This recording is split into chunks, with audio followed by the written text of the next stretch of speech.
अश्विनी नक्षत्र में 3 तारे हैं। 3 तारों से, 3 स्टारों से मिलकर के और अश्विनी नक्षत्र का निर्माण होता है। इस अश्विनी नक्षत्र की जो आकृति है, जैसे घोड़े का मुख होता है, अश्व कहते हैं घोड़ा के लिए, इसीलिए इसका नाम अश्विनी है।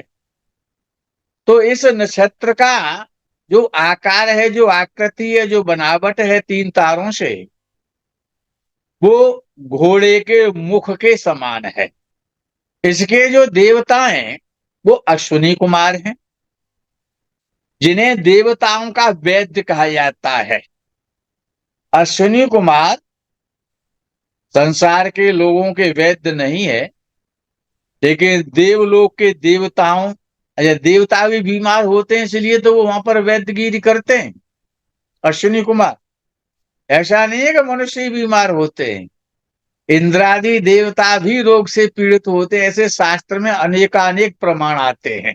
इंद्र के तो बहुत सारे प्रमाण मिलते हैं रोग के, कि इंद्र इतने समय से इतने समय तक अस्वस्थ रहे, उनका ऋषियों ने, देवताओं ने और अश्विनी कुमारों ने मिलकर के इलाज किया, उनकी चिकित्सा की, तब वो स्वस्थ हुए। अर्थात इन ग्रहों का प्रभाव वहां पर भी है। इसीलिए कहा गया है ज्योतिष शास्त्र में, तो अर्थात इस नक्षत्र का जो संबंध है वो चिकित्सा के साथ है। क्यों? इसके देवता कौन है? कि अश्विनी कुमार है। देखो नक्षत्रों को, भाई मैं सबसे कह रहा हूं कि आप लोग नक्षत्रों पर विशेष ध्यान दें। बिना नक्षत्र का फलादेश अपूर्ण है और सटीक नहीं हो सकता। नक्षत्रों का ज्ञान होना बहुत आवश्यक है। बिना नक्षत्र के ग्रह काम नहीं कर पाएंगे।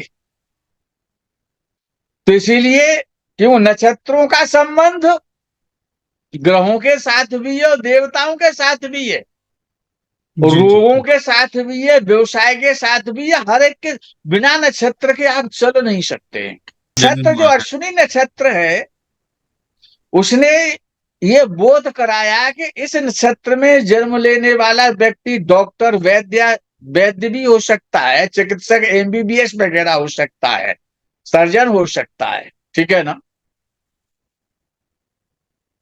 क्योंकि सर्जन इसलिए हो सकता है, सर्जरी करने वाला, कि इस नक्षत्र का जो लॉर्ड है वो केतु है, और केतु हमेशा ऑपरेशन का कार्य करता है, चीर फाड़ का कार्य करता है। इस नक्षत्र के कारण केतु में ये गुण है। क्योंकि इस नक्षत्र के देवता अश्विनी कुमार हैं, जो देवताओं के वैद्य हैं, चिकित्सक हैं।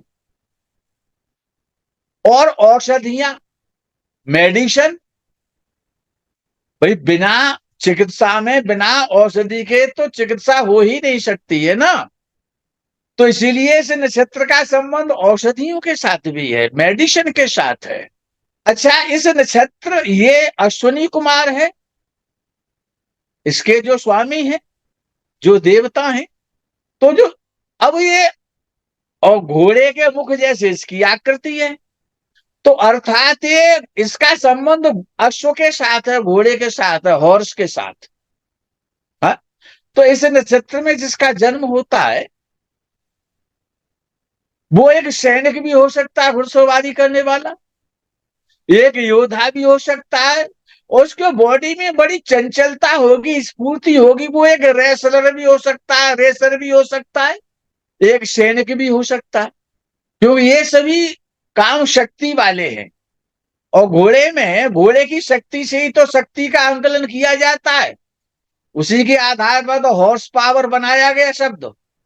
हाँ, कि घोड़े जैसी शक्ति, यानी कि उसको एक जो है तुलना की गई, वहां से उसकी शक्ति को नापने का जो तारतम्य है वो घोड़े के साथ है, वहां से लिया गया शक्ति का मापन।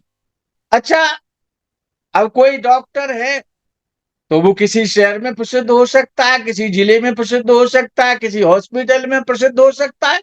तो अर्थात इस नक्षत्र का संबंध लोकप्रियता के साथ भी है, यश के साथ, नेम फेम के साथ भी है, लोकप्रियता।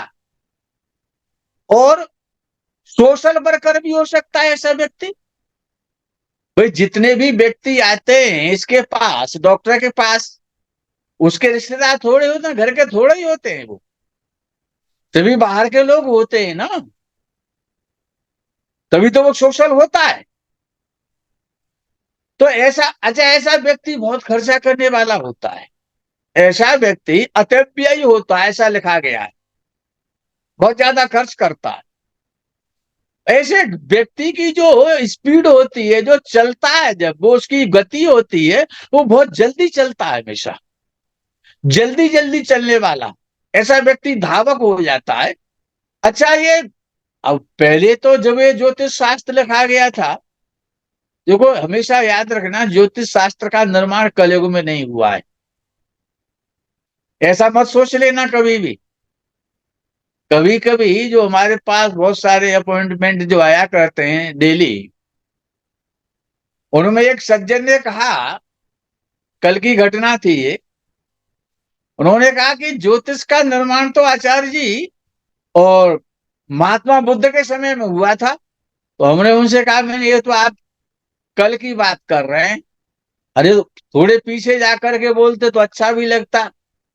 मैं, ज्योतिष के सबसे पहले जो प्रवर्तक हैं वो ब्रह्मा जी हैं।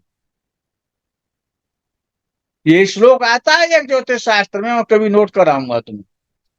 सबसे पहले ज्योतिष का निर्माण और ज्योतिष का प्रवचन, ज्योतिष पर शोध और प्रजापति ब्रह्मा ने की, जिन्होंने संसार की सृष्टि की है, जिनको सृष्टा कहा जाता है। उसके बाद उस ज्योतिष को उन्होंने अपने सबसे बड़े पुत्र मरीचि को दिया।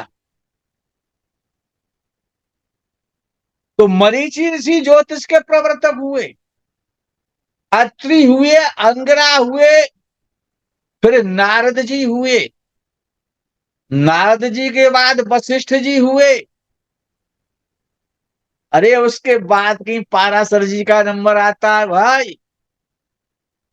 और वशिष्ठ जी राम के समय में त्रेता में भी थे, उनके अनेकानेक शास्त्र, वशिष्ठ संहिता इत्यादि, हमने उनका नारद संहिता नारद जी की लिखी हुई। ज्योतिष के सभी प्रवर्तक हैं कि ज्योतिष शास्त्र कपोल कल्पित नहीं है, किसी मानव की कल्पना नहीं है, इसको वेदांग कहा जाता है। जो वेद के जो 6 अंग हैं, उनमें से जिनको 6 शास्त्र कहते हैं आप लोग, वो 6 शास्त्रों में जो वेद का अंग है, उन 6 शास्त्रों से वेद की पूर्णता होती है, उनमें से एक शास्त्र आपका ज्योतिष है। तो ये इसलिए इसको वेदांग कहा जाता है। तो इस नक्षत्र का जो व्यक्ति होता है, वो अश्व जैसी शक्ति रखने वाला, पूर्व काल में और आने जाने के लिए घोड़े हुआ करते थे, जो जल्दी चल, सबसे अधिक तेज गति का चलने वाला, अगर कोई सवारी थी पृथ्वी पर दौड़ने वाली, तो वो घोड़ा था।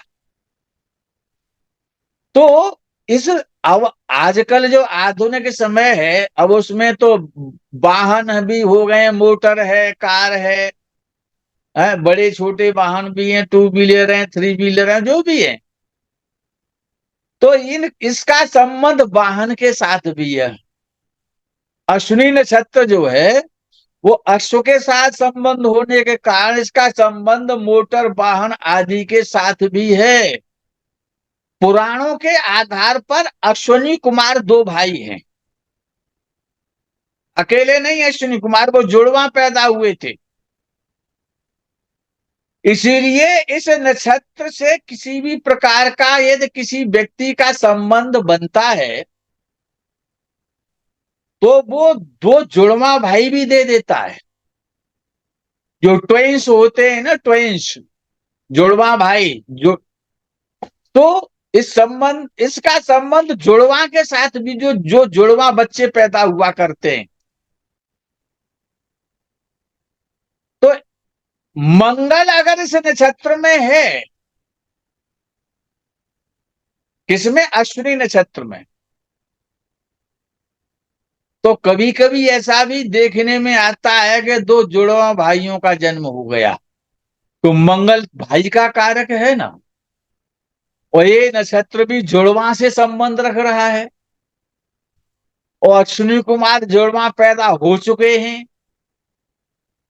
तो इसीलिए इसका संबंध यदि किसी का मंगल किसी कुंडली में अश्विनी नक्षत्र में होता है, तो प्राय देखा जाता है उसकी संतान जुड़वा भी हो जाती है, या वो स्वयं जुड़वा पैदा हुआ होता है, ऐसा होता है। बृहस्पति ये तो पंचम भाव का स्वामी हो, बृहस्पति पंचमेश होकर और अश्विनी नक्षत्र में स्थित हो जन्म कुंडली में, तो जुड़वा संतान होने की संभावनाएं बहुत ज्यादा बढ़ जाती हैं। बृहस्पति क्या है? पुत्र कारक है ना, बृहस्पति पुत्र संतान देता है। तो यदि पंचम भाव का स्वामी कुंडली में यदि किसी का बृहस्पति है और वो भाग्यवशात अश्विनी नक्षत्र में है जन्म समय पर, तो हो सकता है कि उसके यहाँ जुड़वा बच्चे पैदा हो जाएं, ऐसी संभावना ज्यादा बढ़ जाती है। जो उज्जैनी में महाराजा विक्रमादित्य के समय में जो एक महर्षि पैदा हुए वराह महर, उनके नवरत्नों में थे, कालिदास भी उस समय हुए थे, कालिदास भी वराह महर के नवरत्नों में हुआ करते थे, और कालिदास भी बहुत अच्छे ज्योतिषकार हुए हैं कलयुग में, वराह महर और कालिदास।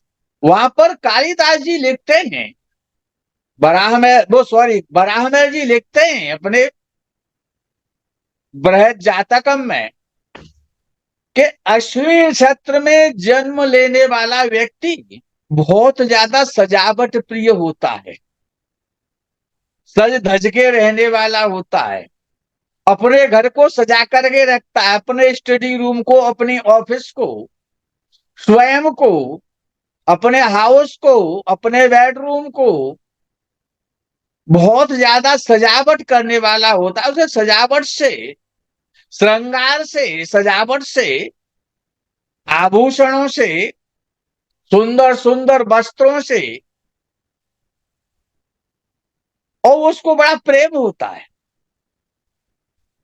और वो इस प्रकार की सजावट करता है कि वो आकर्षक लगे, दूसरों का आकर्षण बने, लोकप्रिय हो, और ऐसा व्यक्ति कार्य करने में बड़ा दक्ष होता है, बहुत होशियार होता है, चतुर होता है, बुद्धिमान होता है। उसके अपने मित्रों से और अपने सगे संबंधियों से भी बड़े मधुर संबंध होते हैं, इसीलिए तो वो सोशल हो जाता है। लोकप्रिय तो व्यक्ति तभी होगा कि जब वो व्यवहारिक होगा, मधुरभाषी होगा, मधुर संबंध रखने वाला होगा, तभी तो लोकप्रिय होगा। अच्छा, ये नक्षत्र अश्विनी नक्षत्र, इसका जो निवास है बॉडी में, ये दोनों घुटनों में रहता है, जहां पर हमारे दोनों घुटने हैं नी, उनमें इसका निवास है।